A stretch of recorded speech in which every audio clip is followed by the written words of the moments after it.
To interrupt too much in your networking activities, but we still have a second talk ahead of us, and I think at least those people who already participated in the first round definitely don't want to miss the second part, part two.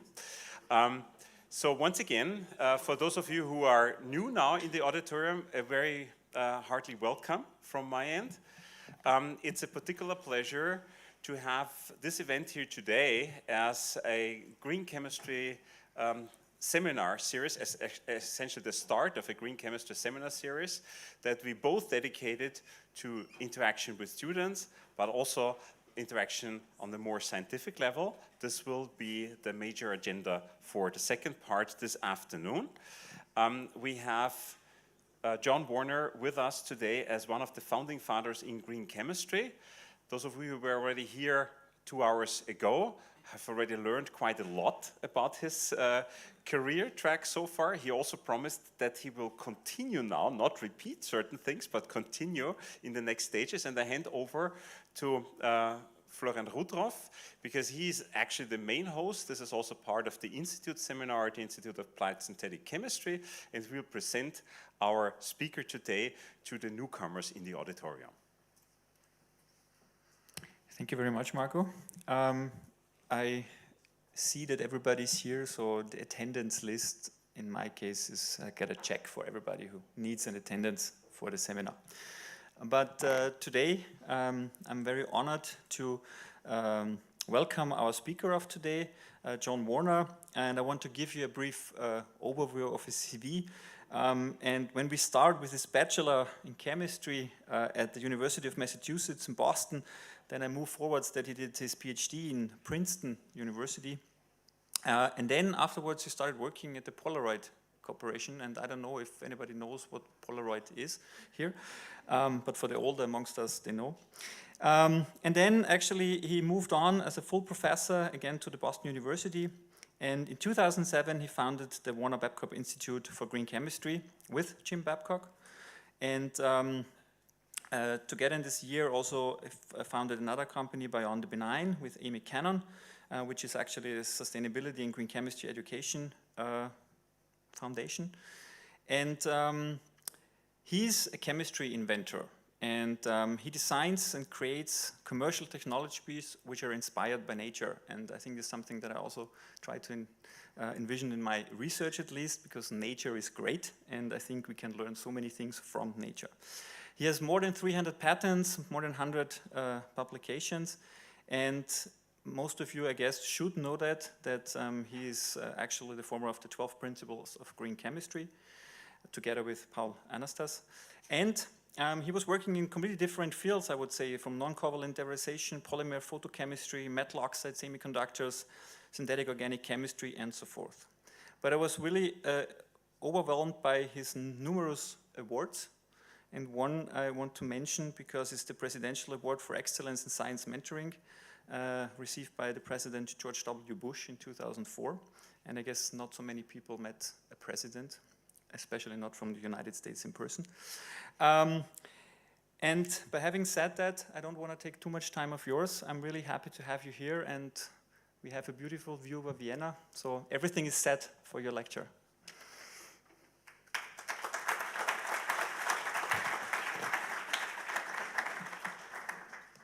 Thank you. It's a pleasure to be here. And again, this is kind of part two of this, the beginning here.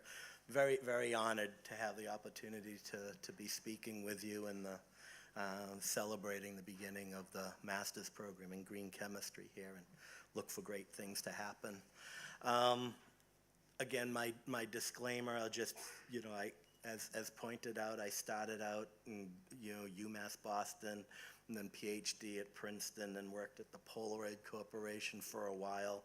And then I was at the University of Massachusetts as a professor, then started the Warner Babcock Institute. What's interesting is that each job I've stayed longer. Usually it's the other way around, but that's kind of funny. And in the last 2 years, during COVID, I took what I call a professional sabbatical with Zymergen, the synthetic biology company, and wanted to learn about synthetic biology and fermentation, and then have, some academic positions at different universities and everything. So I've my disclaimer that I like to begin with is I don't claim to have any gifted insight, any answers to any of the universe's questions. I'm just somebody that has had a life, and I'll share with you the way I look at things, but I don't claim to be so presumptuous to have the correct answers to things. It's just the way I look at things, and so I hope part of this is useful to you. You know, here we are today, and there are so many approaches to sustainability. There's responsible care, safe and sustainable by design, resilience, systems thinking, limits to growth, UN SDGs, the circular economy, biomimicry, ecology of commerce, cradle to cradle, planetary boundaries, green chemistry. Oh my goodness, there's so many different approaches. What makes me sad is here we are, we're in such a polarized society that what I hear all the time is someone says, this is the correct approach, and that's the wrong approach, and this is the correct approach. And oh my goodness, the world has so many problems from sustainability. We need a lot of solutions, and we human species are a diverse set of people. So if someone wakes up in the morning and says, I like this approach, instead of arguing and say, why that's not the right approach, we should instead see how it all fits together and support one another for what we choose to do, instead of having arguments about what is better and what is more important. But that requires us to kind of look at things from a clear lens. And so the way that I look at things is we take natural resources, and through a process of extraction, we get molecules and ingredients. Then we take these molecules and ingredients and we synthesize materials and components. Then we take these materials and components and we manufacture products. And if we do a very good job, those products stay in use and reuse for a very long time. But inevitably, they're going to have to be recycled back to materials and components through what I call assembly and disassembly. And then the materials and components have to be turned back to molecules and ingredients through what I call molecular reprocessing and what I call the materials metabolism. And then the molecules and ingredients get degraded back to natural resources through regeneration. And finally, we want to maintain our stable ecosystems. Notice this isn't a circle. I call this a pendulum, where you have the human-built world going clockwise and the natural world going counterclockwise. And that intersection in the bottom is a quantifiable algorithm of sustainability. That the overlap between the human-built world and the natural world, we want to minimize and make sure that we reduce the negative impact. But it'd be silly to say we have no impact. You know, our dead bodies have impact on the environment when they die. We can't stop this. We are part of nature. And I think that is the mistake that we make, is we have all this language of there's nature over here and there's humans over here. And that's our first mistake. So let's look at each of these systems through the lens of nature and humans, okay? So we have products and we want to keep them in use and reuse, all right? In nature, there are really interesting durable goods. You know, a termite mound is so huge, you can see it from satellites in space, the network of the termite mound. But you know that termite mound will stay in existence over a century past when the termites have abandoned it. Okay, so the termites aren't there anymore. Talk about a durable good. It's been there for 100 years without anyone. They spit in the little gravel and the dirt makes it concrete that is actually stronger and more durable than anything we humans make. And it stays for a very long time. That's nature. In nature, we have, you know, less durable goods like hornets' nests and bees' nests and things like that. And we have reuse in nature, right? This guy here, this is a hermit crab. He didn't make that shell. He finds that shell and lives in that shell. And then when he gets too big, he leaves that shell and finds another shell. And then when they get too big, and it's interesting, if you Google on YouTube, you can find videos on YouTube where 5 or 6 hermit crabs line up, small, bigger, bigger, bigger, and they all very quickly go bloop, and they move from one set of shells. And nature is amazing how it has organized use and reuse, okay? Now we humans, well, we have durable goods, we have car bumpers, playground equipment, and we have cups that we drink from that we want to use and reuse and reuse. Now, what is the hallmark here? What is this important feature thermodynamically? What's important thermodynamically is that we're maintaining the structure and we're maintaining the chemistry. As long as we maintain the structure and the chemistry, we can do this forever. But forever would violate the fundamental laws of thermodynamics. There's this thing called entropy, and inevitably something is going to happen that we can't do this forever. When that happens, we have to go counterclockwise on our pendulum, and we have to essentially look at the materials and components in whatever my watch has found, and mechanical recycling. All right, and so this here, this loop here, I call, the assemble and disassemble system. All right, now let's look in nature. In nature, a bird will find twigs and leaves and stuff and will build a nest. Have the eggs get bigger, the chicks leave. Now what's interesting is those birds may make a nest in that very same spot, but they will disassemble the nest. They will throw everything out. They might go pick up everything again, but they won't reuse. They will recycle all that material. There are many examples in nature where things are assembled and disassembled, assembled and disassembled.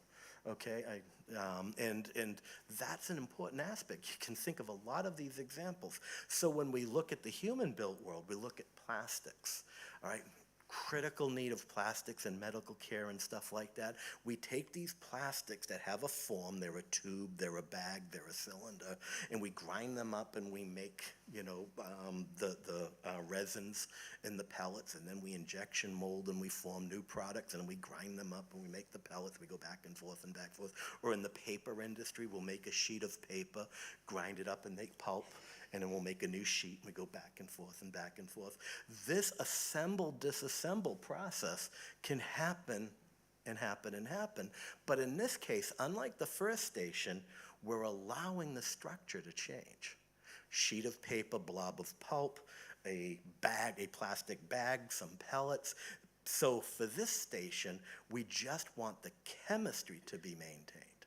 And as long as we're altering the structure, but maintaining the chemistry, we can, again, keep doing this over and over. But that, again, would violate the laws of thermodynamics. This thing called entropy will happen. And every time we mechanically recycle a polymer, every time we mechanically recycle a fiber, there is inevitably some degradation in these polymers and these fibers. And once it happens to a certain amount, we lose the mechanical properties, and it doesn't work anymore. So now at that point, we have to go counterclockwise to the next station in the pendulum. My favorite, the molecular reprocessing and what I call the materials metabolism. Notice I don't call it chemical recycling, and I don't call it molecular recycling. It's molecular reprocessing. All right, and I'll explain why that's very important to me, that we look and examine how we recycle things, okay? In nature, okay, these cats are the bane of my existence. These are my cats in my house, and I'm a Star Trek fan, so it's Dax, Odo, and Pearl. Pearl isn't really a Star Trek name, but that's because my daughter insisted. So anyways, what happens when an organism eats food? When something in biology eats food, we take large molecules and through catabolism. Okay, you make small molecules, okay? What's happening when we do that? When we do that, we turn proteins into amino acids. We turn carbohydrates into sugars. We turn fats into fatty acids. But that's not all. Think about it. When we eat food, at the same time, when you're in the back of the room eating that sandwich, at exactly that moment, you're turning small molecules back into large molecules through anabolism. All right? You are growing hair. You're growing fingernails. You're growing blood cells. Nature does not dissociate the disassembly and the assembly of molecules. Nature does both at the same time, at the same place. We humans can't even touch that. And even to go further, if we humans invented digestion, we would say, oh, you can only have proteins for breakfast, and you can only have carbohydrates for lunch, and you can only have lipids for dinner, because heaven forbid we can't do mixtures. We've got to have bins for everything. Nature doesn't tolerate mixtures. Nature designs based on the entropy of mixtures. So we humans have a long way to go, but if we, with humility, learn from nature, maybe we can change everything. Because the key here is that in nature, the molecularity of these systems are maintained, but also the energy. The energy in human-built world, everything we plug into the wall and we power all of our processes with external energy sources. Nature couples everything, right? Food is fuel when we do food. So it's the magic of the molecule ATP, right? ATP has these phosphate groups. These phosphate groups, negatively charged, there's a lot of repulsion of that energy. That molecule hates to exist with those phosphates. And so when we eat food that gives off energy, the body couples that, push the phosphate groups together, and it charges our molecular battery. So that then when we have a process that requires energy, we pop that phosphate group off. So nature has evolved to couple the molecularity and the energetics. And although we humans haven't done this, we haven't done it yet. That is the future of sustainability, in my opinion, because what's really cool is now there are no elements of degrees of freedom. We're allowing the structure and the chemistry to change. So that's at the apex of this pendulum, okay? Now let's go down the natural world here. And so we want to go through extraction, degradation, and regeneration. Nature has all kinds of examples. A beaver will cut down a tree to make a dam. A bee will extract pollen. There's a lot of examples in nature. Now the human-built world of extractive things like mining and forestry and petroleum, I am optimistic. Today, these are far from being sustainable. That doesn't mean they can't be in the future.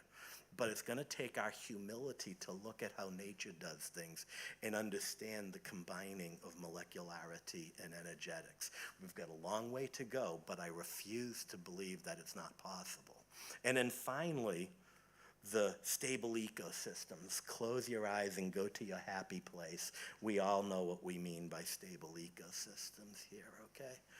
So when you look at this final picture, what we want to realize is that there are two aspects of this. One is we in chemistry who are inventing new technologies need to realize that we need to invent technologies to facilitate behavioral changes. If we can invent technologies that allow people to behave differently, to adopt more sustainable behavior, we move the ball forward. But that's only 50%. The other thing we need to do is we need to invent technologies that are intrinsically compatible with nature. Okay, and this is a really important point, this balance between the two. And so we've got, and again, in our polarized world, there are people who say everything should be recyclable, everything needs to be recycled. And then there are people saying, no, everything needs to be biodegradable. And they fight each other. Oh my God, no. And can't we have things that are biodegradable that we recycle? You know, it's just, but the thing is when you look at this pendulum, all right, I'm a full member of the Club of Rome, okay? And as a full member of the Club of Rome, I look at the whole concept of systems thinking. Donella Meadows, she wrote the book Thinking in Systems back in 1970. So this is not a new concept, but I feel we humans, our ego gets in the way. And we say, oh, we'll map this out, everything is perfect. If everybody does the right things, we'll be fine. And you know what? Things don't happen perfectly. Life happens. And what ends up going on is when we're doing the assemble and disassemble, inevitably there's leakage. And stuff gets into the environment. And that causes a porosity at our overlap between the human-built and the natural world. And we lose a little bit of sustainability. When we do the synthesis and molecular reprocessing, we get another little porosity increase at that interface, and we lose some sustainability. When we do the regeneration, we get more porosity and we lose more sustainability. So we got to realize that it's not just inventing things and saying, as long as everybody does the right thing, the world will be fine, because stuff happens. And we need to realize that those things, we can't stop them from happening. So when people put out their maps, you never see anyone put on one of these maps, oh, every once in a while we'll have an oil spill, or hey, we'll have some plastics accumulate in the environment, or we'll have a train derail and you know, do things really, or add CO2 to the other. So it's interesting that these things are what everyone reads about. When someone hears chemistry, they're not looking at our beautiful maps. they're looking at this. All right, and so we need to invent not just for everything working out the way we hope, but we also have to think about what could go wrong. And so when I look at this map, I feel we're really good at extraction. We can be better, we can be more sustainable, but we really know what we're doing in that. Synthesis, oh my God, we've got 150 years of chemistry that has taught us really elegant synthesis and whatnot. Manufacturing's doing pretty good. Molecular recycling's doing pretty good, and mechanically. In degradation, we understand the mechanisms of degradation. So these things here, while we could improve, intellectually, we got this pretty down. We got a lot more to do, but we understand it. Where I would argue we are in our infancy is in the molecular reprocessing. Right now, the best we can do is pyrolysis to blow things up and turn them into, that is too much energy, inelegant. It may be the best we can do today, but if we're dependent on that tomorrow, we're not going to ever be sustainable. This is where true innovation has to happen. This is the future. And so if I were to look at where we should be putting our resources, it should be in understanding this concept of molecular reprocessing. That is the intersection of biodegradation and recycling, and how to understand, because again, like I said, nature does this all the time.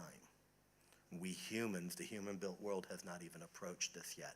And I would argue that that is, while green chemistry applies all over this map, that is really the closest place where green chemistry and the 12 principles, fit in, is in that area there. And as I said earlier today, the biggest barrier, in my opinion, to green chemistry is invention. Okay, and we really need to figure out how can we be better at inventing solutions. And so, I'm a science advisor for the Ellen MacArthur Foundation, the New Plastics Economy. I'm one of the authors of that report. I embrace the circular economy as an image. Circular economy, we talk about natural resources, manufacturing, distribution, use, and back, and it's a circle. But here's the thing. The very concept of circular economy, when we map something out, we got to realize that the process of mapping, we can only map by the state of knowledge that we have today. So if we're not careful, that map becomes a set of handcuffs that don't allow us to evolve. Because in a closed loop that keeps everything in, it also keeps things from the outside getting in. And right now, our most critical need is invention. And if we define everything by closed loops, how does invention get into these closed loops? Okay, so my look at this, what I say, okay, I'm a twisted person. Let's twist this and make this a Mobius strip.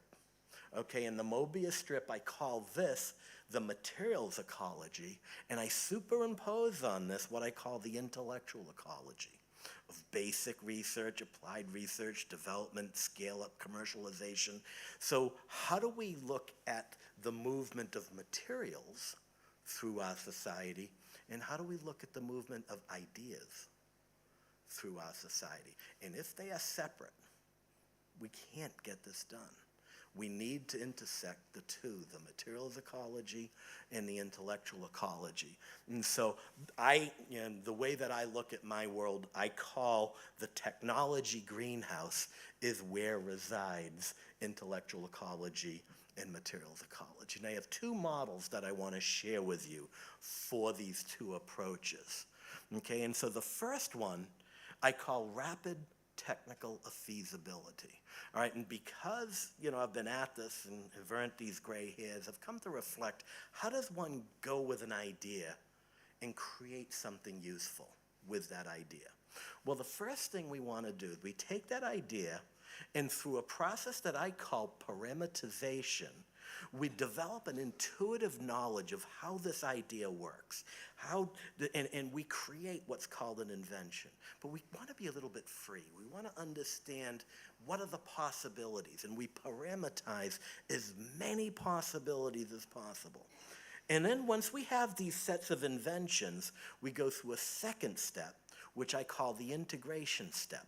In the integration step, now here is where people get it wrong. People say, oh, let's optimize. Let's do the best we can. What we want to do in the second step is understand the levers in the structure-activity relationships of how one could optimize. So at the end of this here, with these potential products, what I want to understand, if I put a methyl group here, it becomes more flexible. If I put a hydroxy group here, it becomes water soluble. If I do this, and understand the structure-activity relationships. Now, if I understand how to control that chemistry, I'll be more comfortable understanding how to use that chemistry. If it looks good and it works good, but I don't know why, that is going to be downstream some terrible problem in manufacturing when something doesn't work. If I didn't do this well, that becomes a catastrophe. And too many times we're in a rush to optimize. This step here, the integration step, is the most important, often mistaken, missed one. We need to understand why the thing works. And then finally, we do the optimization to form the prototypes and create these things here. Now, in my life, this whole process, people in industry will say, oh, this takes 8, 10 years. I've gone from idea to starting a company dozens of times in less than 18 months. So this doesn't have to be a long and arduous process, okay? So this is the way of looking at the intellectual ecology of designing a product. Now, what about the material science behind it? Here, this one here, my metaphor, is what I call the islands of innovation. And the way I explain it is the following. In the world, there are 2 continents. There is the land of products. All the things that we touch, we buy, we use, we sell, all the things that are the material things of the world, okay? And far, far away on a chasm of cloud and mystery, there is the land of molecules, all right? And over the last 100 years or so, the land of molecules desperately wants products. Okay, the land of products wants molecules, and they're trying to find molecules that will solve their problems, but it's too far away. They can't reach it. And if they actually made it to the other shore, they'd find they don't even speak the same language. And at the same time, the land of molecules has desperately tried to send solutions. Hey, does this work? Did this work? But it's too far from the land of products. And they can't reach. And again, if they made it, they don't speak the same language. And what I've realized over my life is that the problem here is if you blow away the mists, there's actually 3 islands, the 3 islands of innovation that connect these 2 land masses, okay? And so the land of infinite products, you can imagine cosmetics, electronics, agriculture, energy, all the different products you can possibly imagine. Oh my God, that doesn't connect to molecules. It's very, very far away. But right next to the land of products is the island of materials properties. And I'm going to read this to you because this is an important definition. A materials property is a quantifiable consequence of molecular and materials mechanisms that has direct relationship to the performance characteristic of a product. You don't need to be a scientist. You don't need to be a chemist or a material scientist to do this. You just ask someone, what do you want this thing to be? I want it to be blue. I want it to be flexible. I want it to be hard. So what is it that makes this product worthy of doing, okay? And that we do from the island of materials properties. That's still not a molecule. The next island, next to the island of materials properties, is the island of materials mechanisms. Now, a materials mechanism is an intermolecular process between more than one molecule or an intramolecular process less than 1 nanometer in through space distance in a polymer. That's now the stuff that we can do engineering type things, an Instron test, a DMA or something. These are things like polymer crystallinity, Young's modulus or intermolecular bond energy, molecular. These are things that we can interpret from an engineering perspective, but it's still not a molecule. The next island is the island of molecular mechanisms. And molecular mechanisms are an intramolecular process within a single molecule or less than 1 nanometer through space within a polymer. These are things, like bond rotation energy, stability of a carbocation, molecular topography. These are the stuff of chemistry.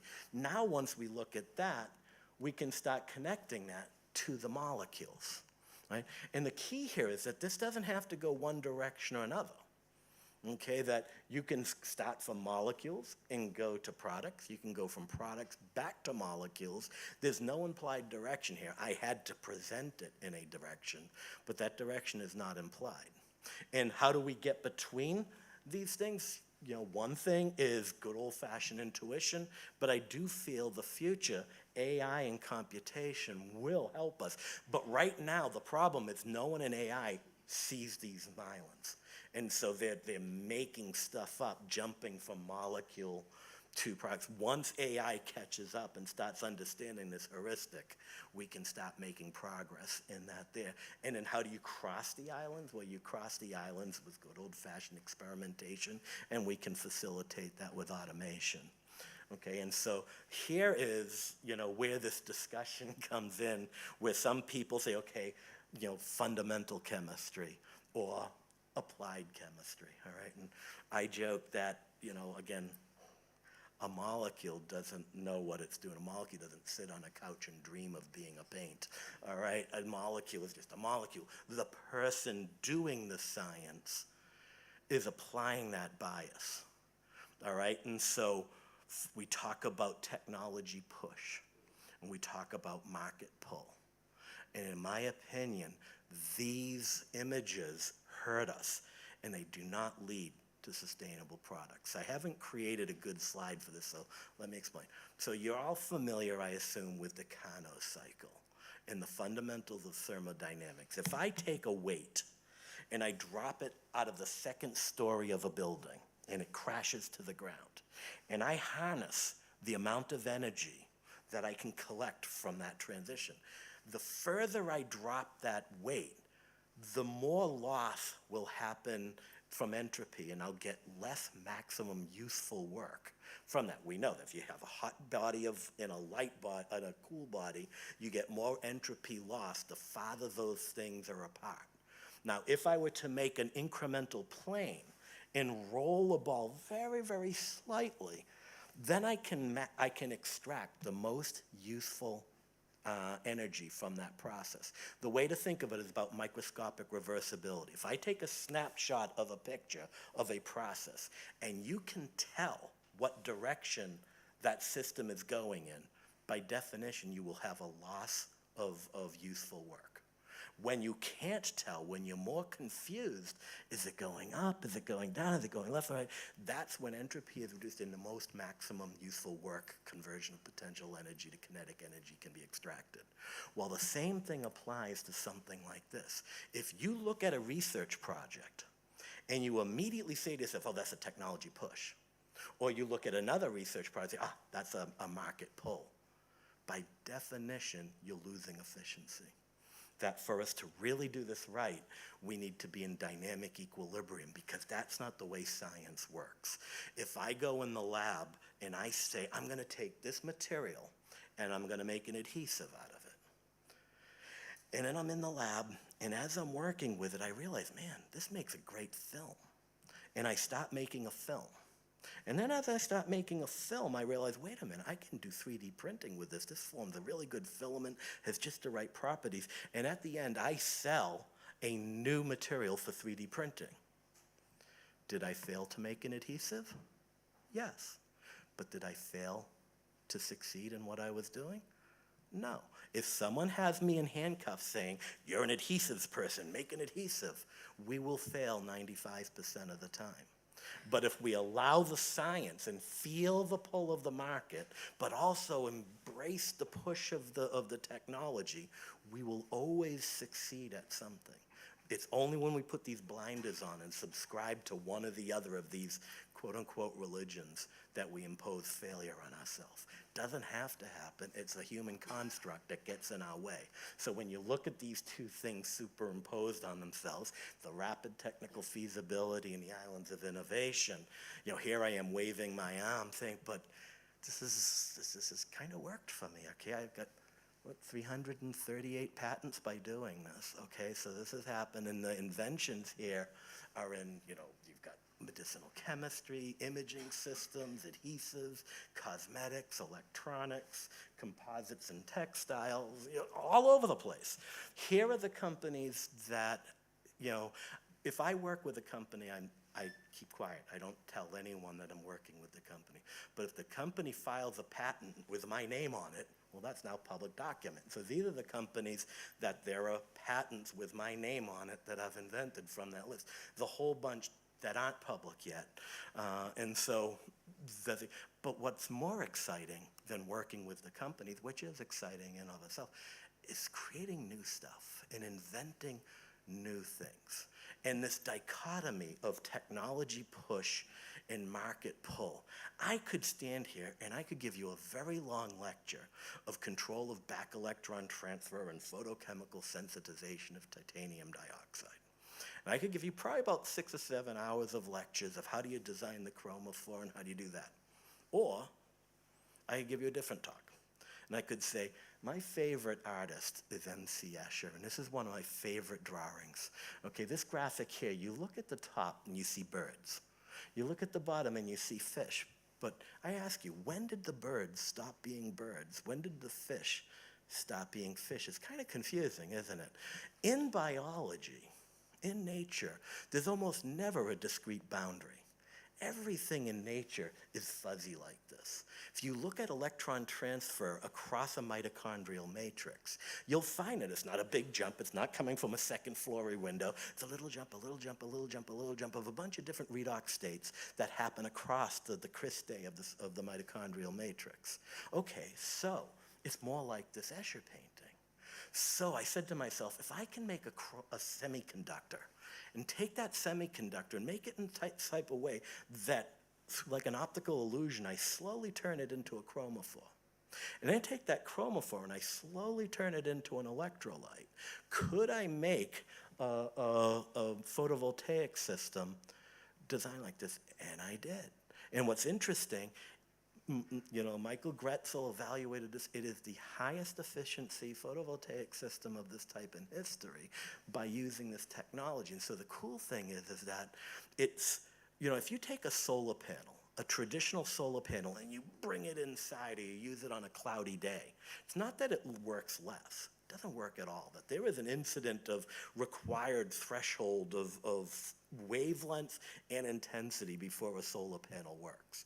This here, if we turned off all the lights, put down curtains, put one candle in the corner of this room, it would still drive the system.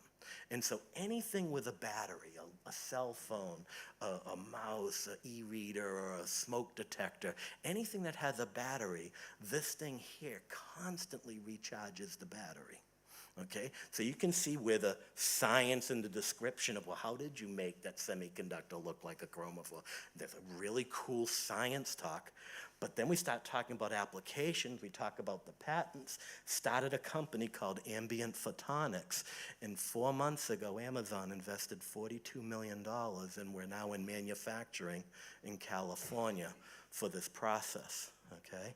And so ambient photonics is really kind of fun to see this thing happen. The next example, I could give you a science talk about iron manganese controlled oxidative oligomerization of catechol compounds and say, how can I control the iron manganese so that I can, you know, control this redox system? Or I could say, one day I was thinking about insect sclerotization. When a bug gets bigger, okay, it sheds its exoskeleton, and for a moment in time, it's very vulnerable to the outside world. And then quickly, it creates a hard shell. So I'm looking at that, and I'm saying, there's something in nature that goes from colorless to colored. People color their hair. I wonder. And so I looked at the chemistry, and it turns out it's a tyrosinase oxidative cascade, that tyrosine undergoes a series of oxidation things. So I said, can I do this? I didn't want to grind up dead bugs. I thought that was kind of gross. And so I found that this bean called velvet bean has the same chemistry. You know, the bean goes from white to brown in the same chemistry. So I took that and I got the extract from that, got a bunch of gray hair. I controlled some catalysts and some different things, put it in it, and it worked. I colored the hair. But not only did I do that, but you see, it was all the same color gray, but it came out different colors because each swatch is from a different person. So what I found is that I'm not coloring the hair, I'm restoring the human pigment. So I am the grayest person, actually white technically. So I go, okay, hit me, put this on me. And my hair goes back to the color it was before it went gray. My friend with black hair that's gone gray, it goes black. Someone with brown hair goes black. This is the same bottle, the same chemistry goes in here. And what happens, and again, I could talk about all the mechanism, everything. What ends up happening is when we go gray, we stop making the molecules. But what I realize is we all make the same molecules. And the protein in our hair, our genetics, don't control what the molecules are doing, controls the protein structure in our hair, dictates the three-dimensional packing. And so when you put that chemistry gently in the hair, that protein still remembers what it should be doing, and it doesn't wash out, it doesn't fade out. In the same way that you have a fingerprint, you have a hairprint. So 7 years ago, started a company called Hairprint. All right, and it's still on the market today, and if you act right now for $39.99, they'll throw in a set of knives. But anyways, this is a technology of green chemistry, okay, and so that's it. And so another example, controlled dissolution of non-covalent derivatization. I could talk about molecular assembly and how to do that, or I could say, here is this molecule that is brick dust. It is completely insoluble. There's a copper salt called copper ATSM. If you dissolve this in DMSO with a bunch of surfactants and inject it into a laboratory animal, you see really interesting neurological benefit for Parkinson's, for ALS, for all kinds of different things. But you could never use this molecule, sadly, because it's too insoluble. So using my science that I call non-covalent derivatization, I quickly derived a system that I could increase the oral bioavailability and then customize it to cross the blood-brain barrier. And very quickly, we're now in phase 3 clinical trials for what could be the most promising ALS drug that is used using the principles of green chemistry, and started a company called Collaborative Medicinal Development that is right now, phase 3 is very far advanced, but it's not done. There's still a lot of things that can go wrong, so it's not a slam dunk here. But that's an example of doing this. And then another example is I could talk about reversible interfacial encapsulation of inorganic colloids, or I could talk about asphalt pavement. The world is filled with miles and miles and kilometers of asphalt pavement. What happens is the sun and the air oxidize the surface of the asphalt pavement, making it brittle and hard. So 10% of all asphalt roads are repaved every year. So all the potholes and the cracks. Now the problem is that asphalt is too brittle and hard. So we can't reuse it. So most of it, maybe some of it will be broken up and used as an underlayer, but most of it is just getting landfilled, all right? And so I said, that's just wrong. How can we reuse that material and take 100% of that asphalt and just repave it? So I'm a hockey player, I dream of the street Zamboni, that you got a truck that just drives down the road, digs up the road in the front, and paves on the back with my catalyst in the middle. Right now, my energetics would be that truck would be 2 or 3 blocks long, so it'd be hard getting around corners. So now what I do is I I did this. It's November of 2013. I dug up my driveway, okay? You gotta understand that this time of year is Thanksgiving in the United States, so all family was coming. This was a Monday. The family's coming over on Thursday. My wife is not very happy that I just dug up the driveway. It was a perfectly good driveway. Hey, if I'm willing to put stuff on my head, I'm gonna dig up my driveway. So anyway, we dug up the driveway, and the workers come in, and they're laughing at me. Go, John, you're an idiot. It's really cold. It's -8 centigrade, okay? I'm using over 90%, I was using 100, but I wanted to ease their fear. And we're gonna open up the back of this truck, and there's gonna be a big hockey puck, and we're gonna drive away. I actually had someone from the Massachusetts Department of Transportation standing there with a clipboard. And I go, okay, open it up. When they open it up, comes out like sand, and they scream like school children and jump on their little trucks, and it worked. It actually worked better than industry standard. Okay, and so I used all the old stuff. Now it's a better thing, so started a company called Collaborative Aggregates, and the product is, I wanted to call it Entropy Mix. And they said, oh, no one will ever go with that. So how about Delta S? They go, oh, that's good. Don't tell them. Okay, and so the key here of all these things, and I can go through and explain, okay, here are the products, here are the materials properties, there are the materials mechanisms, here's the molecular mechanism. Now, if your passion is you want to be on the left-hand side of the power to you. If your passion is you want to be on the right side of the middle, I'm not suggesting you change anything about what makes you happy, what makes you passionate. All I'm asking is to be aware of the world around you and where you sit in this space. Don't have to change anything that excites you that you don't love, but realize you're not all by yourself on an island, that the world needs to connect these islands together because we desperately need these solutions, and all of this stuff has to have green chemistry. I've got a couple more minutes, so I'll give you a couple other examples just so you can get other things. So in 2015, I found myself on the center stage of the United Nations General Assembly. Oh my God, what was I doing there? 2 weeks earlier, 14 days earlier, this cable television show called Whale Wars calls me up. They had just confiscated tons and tons of an illegal fishing net from an illegal fishing fleet. And in La Rochelle, France, they had all this. They said, the UN's having this big meeting. Oh my God, oh my God. And so they sent me all this ocean trash. They wanted me to take the nylon and separate it from the polypropylene. They had to take out the heavy metals, take out the pigments. They wanted me to extrude it to a certain size. I didn't have the right extruder.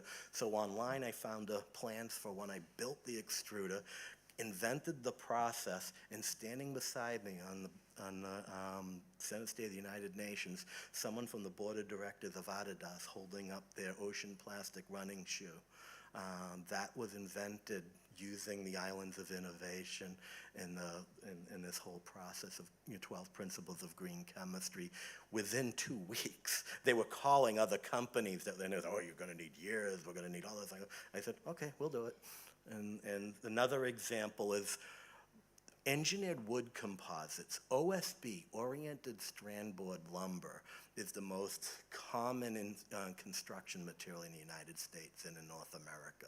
If you've been watching in the news, formaldehyde and MDI, the bisisocyanate off-gassing, is now under a lot of scrutiny from the regulatory world, all right? And so I said, well, wait a minute, why do we have to have MDI? Why do we have to have formaldehyde? So I came up with a green chemistry alternative molecule that is plant-based, literally edible. Don't eat it, you'll have a bad day. But and so now I'm doing like multi-ton pilot scale runs up in the center in Alberta, Canada, that outperforms industry standard without a drop of formaldehyde and without a drop of MDI, very, very quickly to come up with that thing. Another example that I'm really excited about right now, what I'm doing a lot of time right now, do you know these glasses that when you go inside, they're clear, and you go outside, they turn dark? Well, at Polaroid and through my life, I spent a lot of time working on these. One of the types of molecules are called spiropyrans, and what happens is the spiropyran is charge neutral. When you shine light on it, it ends up to a zwitter ionic form. And that zwitterionic form, because it's now polarized, is colored. Well, what I did is develop all kinds of ways of, methyl ethyl propylbutylphenyling this thing to make it, longer wavelengths, shorter wavelengths, stronger lead. But what I realized is not only does it change color, but if you design it the right way, it goes from hydrophobic to hydrophilic. And so now what I've got is a couple different things. One thing is, imagine that you have a film. And on that film, when the sun comes up, it becomes, in the on state, it becomes hydrophilic and water accumulates. If you have a system that is super hydrophilic, well, that's great, but how do you get the water out of the system? Now you have to use high heat, high energy to get it out. But here, all you gotta do is turn the light off. And when you turn the light off, it releases, so you can capture and release the water, capture and release the water. This works either in the diurnal cycle or in the millisecond, so it works in the shadow of a windmill, on, off, on, off, on, off, to capture and release, capture and release. And then there's doing the same thing for, everyone knows reverse osmosis. You take a pump, plug it into the wall, and you push dirty water through a membrane to clean it. Forward osmosis is when instead you change the osmotic pressure in the forward size of membrane. But that still requires a bunch of energy. So what I've done is I've created what I call photo-forward osmosis, where I have a polymeric system that when the sun comes up, the polymer dissolves.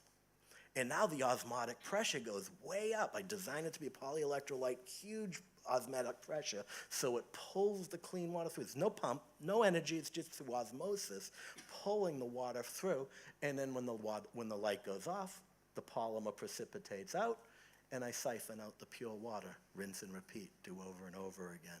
So using this technology to access, but gotta have non-toxic, environmentally benign materials, or you're kind of defeating the purpose of it.